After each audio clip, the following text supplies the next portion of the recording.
Hi friends, hope you're all well. Today I'm going to give you some updates in the various true crime cases that I've been following, including the Dylan Rounds case, the Alex Murdaugh case, and the Summer Wells case.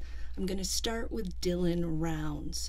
Dylan is the 19-year-old farmer who vanished from his 640-acre farm in the remote town of Lucin, Utah on May 28th after telling his grandmother that he needed to move his seed truck to a grain shed because it was raining.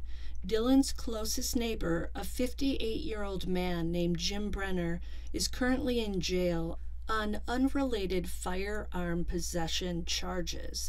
But this week, Brenner was named a suspect in Dylan's disappearance. Another local man, Chase Menstrua, who is also currently in jail on illegal possession of firearms charges, was named a person of interest in the case. The news from Lucin is that the FBI is concentrating its efforts around the grain shed where Dylan's seed truck was sheltered Saturday, May 28th, when he disappeared. A lot of FBI agents have been seen at the location. It's also been said that a plane was seen yesterday circling around the nearby Bovine Mountains, where there are several mine shafts. It's not for sure that the plane was associated with the search for Dylan, but it seems likely. What's scary to me is that when you look at a map of the area, there are at least 15 different mountain ranges, and sprinkled around them are mines. If Dylan is out there, will they be able to find him? Note that this area is also where victim Susan Powell is believed to have been buried. Investigators spent many months looking for Susan there, and apparently they have maps of every mine and every cave out there. Hopefully the investigators looking for Dylan can get their hands on those maps. We're also learning more about the land where the grain shed is located. The grain shed is on a parcel of land owned by a man named Joseph Chichecchio. Chichecchio leases the land out to another guy named Ed Hirschberger. Hirschberger is said to be the person who took serial offender Jim Brenner out to that land and positioned him to live in a trailer just outside the grain shed. After Kurt Wadsworth, who is Dylan's friend and who runs the Saddle Sore Bar in Montello, kicked Brenner out of his mobile home. Kurt evicted Brenner after he got into altercations with people in town. Brenner beat a 70-year-old man with a lawn chair and currently has an outstanding warrant from Box Elder County for that incident. Brenner has also served time in the past for attempted murder. So there's no doubt that Jim Brenner is a very violent and dangerous man. So why would Hirschberger put a guy like that on his land in Lucin, just 5 miles away from young Dylan? Is it possible Hirschberger didn't realize the extent of Brenner's criminal past? He had to have been aware of the altercation with the 70-year-old man. We're also learning more about Don H. I believe Don's last name may be Hansen, but I'm not 100% sure. Don H. is a former farmhand of both Dylan and his grandparents. Dylan and Don H. parted ways recently over an argument about a washing machine. When Dylan failed to return his grandmother Karen Round's phone call on the Saturday when he disappeared, Karen called Don H. and asked him to check on Dylan. Apparently, when Karen spoke to Don H., he told her that he and his friend Jim Brenner were looking for Dylan and that she had nothing to worry about. So it sounds like Don H. played down Dylan's disappearance, making Karen think that everything was fine and there was no need to panic. What's also odd is that Don H. and Jim Brenner were friends. Who could be friends with Brenner, a guy who is said to enjoy shooting at people? After Karen spoke to Don H., 36 hours went by, and that's when a friend of Dylan's, a guy named J.D. Wild, called Dylan's mother, Candace Cooley. J.D. told Candace that Karen just called him about not being able to get in touch with Dylan, and JD asks Candace if she's heard from Dylan. Candace has said that her heart stopped when she heard that news, and she knew something was wrong. What's odd here is that Karen didn't call her former daughter-in-law Candace to tell her that Dylan wasn't answering his phone. Instead, Karen called Dylan's friend. Upon hearing the news, Candace said that she immediately jumped in her car and headed to Lucin. Note that when Dylan's family arrived at his farm on Monday, May 30th, there were no footprints or tracks around his red truck. What that seems to show is that the truck was parked near Dylan's trailer before it started to rain early on that Saturday morning when Dylan told his grandmother that he needed to move his seed truck. Jim Brenner and Don H. were supposedly searching for Dylan after Karen's call to Don H.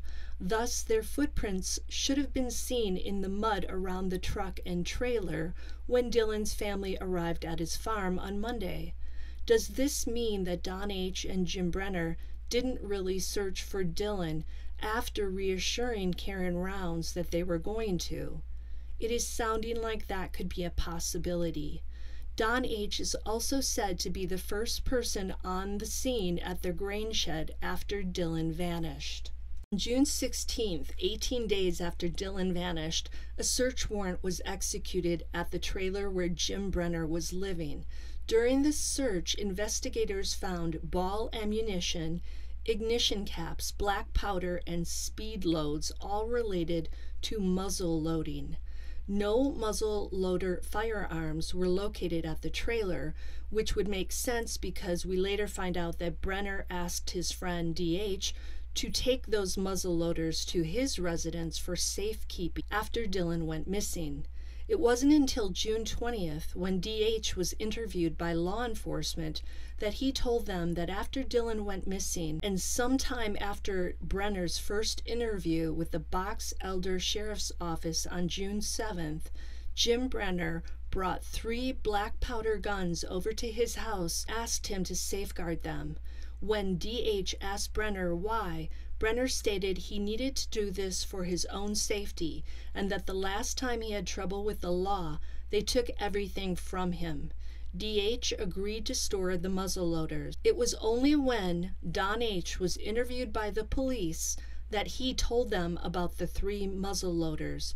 So D.H. did not proactively seek out the authorities to tell them about Brenner's firearms. He only spilled the beans when the police came to him. When D.H. was interviewed a second time on June 21st, that's when he told authorities that Brenner had also brought a .22 caliber rifle. D.H. said that he didn't mention the .22 rifle before to the authorities because he had been owed money by the rifle's original owner and thought the rifle would make up for those monies. Strangely, on June 21st, when the authorities got another search warrant for Brenner's trailer, they found a muzzle loader and a bunch of ammunition. Note that the authorities did not find the muzzle loader during their initial search of Brenner's trailer on June 16th. Strange. So Don H. has been acting shady, too, during this whole time, and one has to wonder if he played a role in Dylan's disappearance, especially given his friendship with Jim Brenner. We also now know that Dylan's grandfather is named Larry Rounds. Larry has a farm in Idaho. Apparently Dylan and Larry went into a partnership to buy the 640 acres in Lucin to allow Dylan to have his own farm. Some are questioning why Larry didn't just let Dylan farm his Idaho farm instead of putting the then 16-year-old out in a remote desert town like Lucin all by himself. And I think that's a fair question.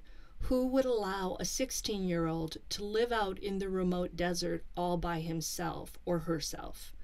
A lot of people are also questioning Kurt Wadsworth and the strange story he called Dylan's mother about on the Tuesday after Dylan went missing. That's when he told Candace that a psychic told him that Dylan was being held hostage in a nearby residence. While that's strange, it may be that Kurt Wadsworth, who has described himself as a friend of Dylan's, just wanted to give his family all the information he could about where Dylan could possibly be. Some people claim that Kurt and Dylan were in a relationship. Kurt, who is Mormon, vehemently denies this, as does Dylan's mother, Candace. So who knows at this point? And then there's Chase Menstrua, another serial offender in the Montello mix.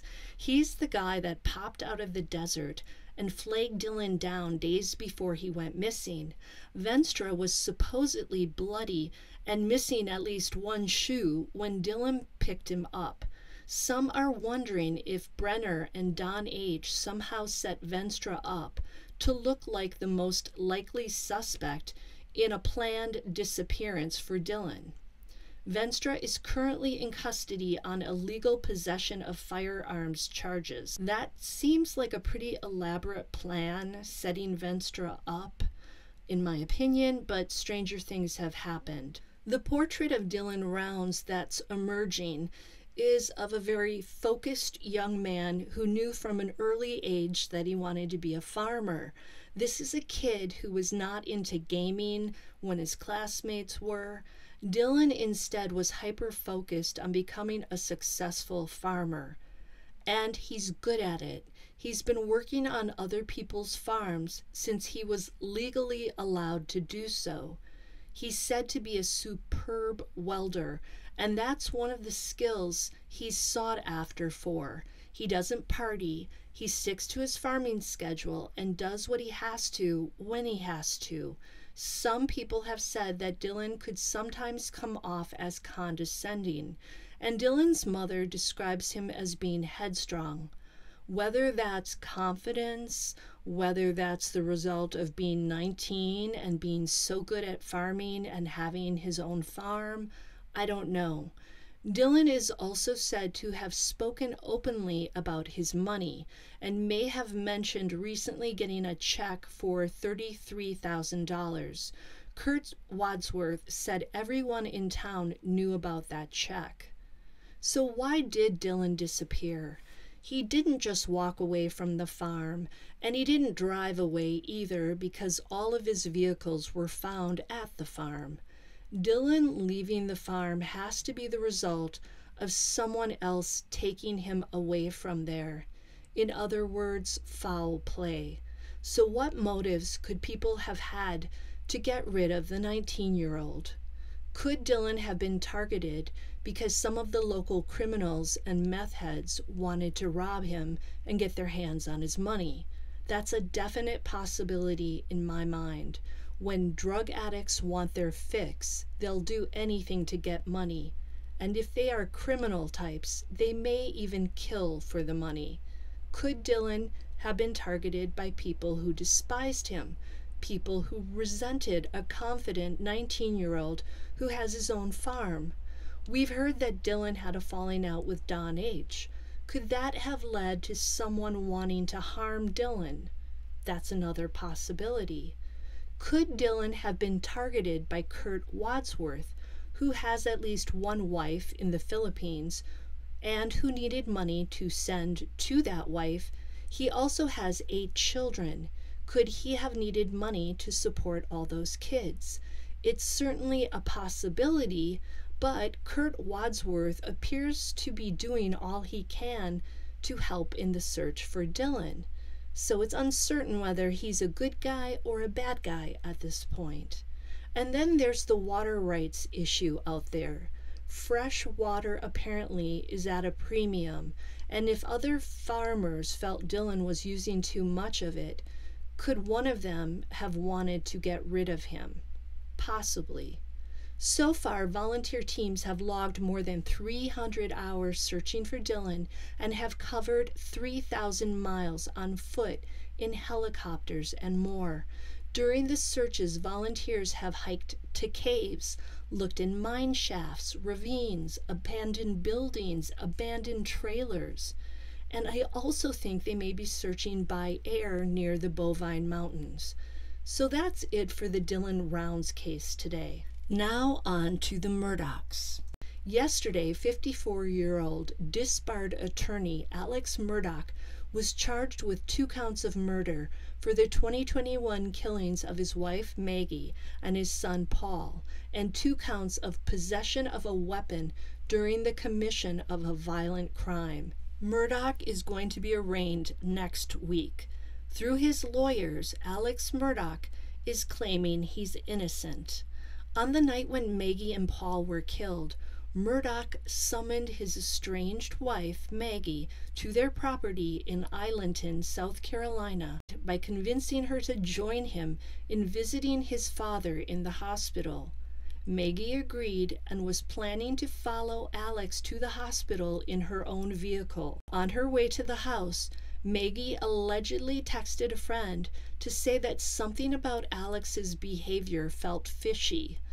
She allegedly wrote, "He's up to something." When Maggie arrived at the property, she left her car running and walked to the dog kennels, where her son Paul was taking photos of a dog he was taking care of for a friend. It's unclear what happened next, but at some point Maggie and Paul were gunned down close to the dog kennels. Paul's body was found half in and half out of the dog kennels. He was shot in the chest and head with a shotgun at close range. Maggie was shot multiple times, including 1 shot in the back and additional shots while she was lying on the ground. So let's hope that there is justice for Maggie and Paul Murdaugh.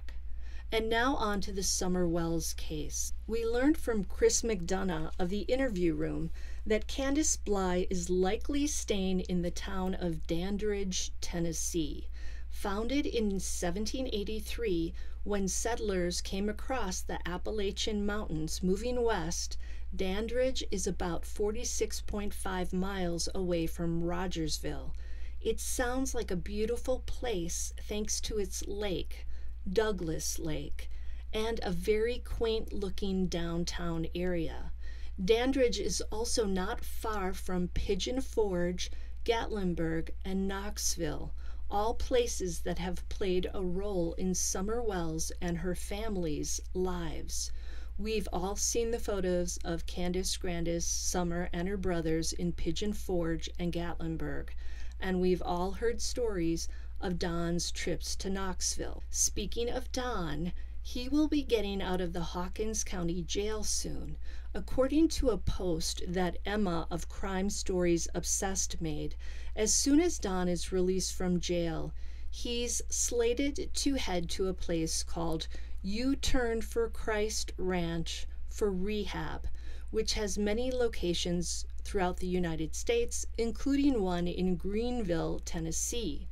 But when JLR called the U-Turn for Christ rehab facility in Greene County, Tennessee, the man he spoke to didn't know anything about Don Wells' upcoming stay, so it's hard to know if that story is true or not. And it may also depend on what happens with Utah and if they're planning to grab him. While he's been incarcerated, Don's been said to be reading the Bible and letters. We know that Don often gets religion when he's incarcerated, so that part should be no surprise. As for the letters he's said to be reading, I'd love to know who those letters are from. I doubt Candace Bly is sending Don letters. If Candace wanted to communicate with Don, you'd think she'd have stuck around Rogersville so that she could visit him in person. I'm imagining Don getting letters from YouTubers who may want to forge a relationship for information, and or from crime groupies who always seem to turn up in these cases. There's even a word for this type of thing: Hybristophilia. Hybristophilia is one of countless paraphilias, or abnormal sexual desires. Basically, hybristophilia means a sexual attraction to someone who's committed some sort of outrageous or extraordinary crime. I'm not sure if Don has such a following, but I wouldn't be surprised if he did. Chris Watts gets tons of letters from admirers even after admitting to the heinous acts he committed. Jeffrey Dahmer, Ted Bundy, and Charles Manson were all on the receiving end of tons of letters from admirers. Don Wells doesn't have the same sort of notoriety as these other dudes, but I still wouldn't be surprised if he has women trying to communicate with him. There's always at least one woman who wants to cozy up to the criminal. In other Summer Wells news, yesterday Jonathan Lee Richards, or JLR as he's known, played a video on his channel in which we can hear Don Wells saying that Candace messed up the timeline when she spoke to the authorities. In the video, Don says that Candace left out some important activities when she shared her timeline with law enforcement. He claims that Candace forgot to tell the authorities that she made lunch once she, Candy Har, and Summer arrived back home on June 15th after their visit to Kingsport. JLR made a pretty big deal about this news, but personally, I don't believe that Candace made anyone lunch that day.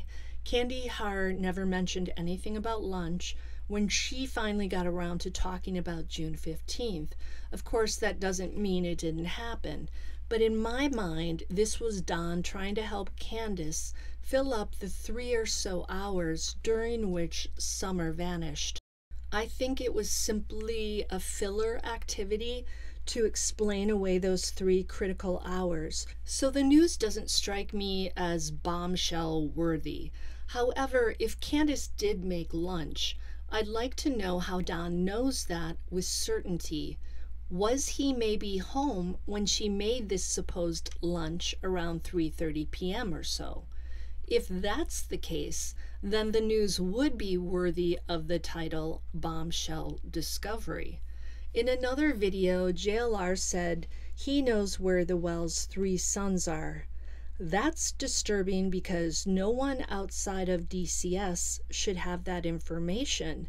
JLR did the right thing by not disclosing the location, but it's still disheartening to hear that somehow their location was leaked. Who would do that?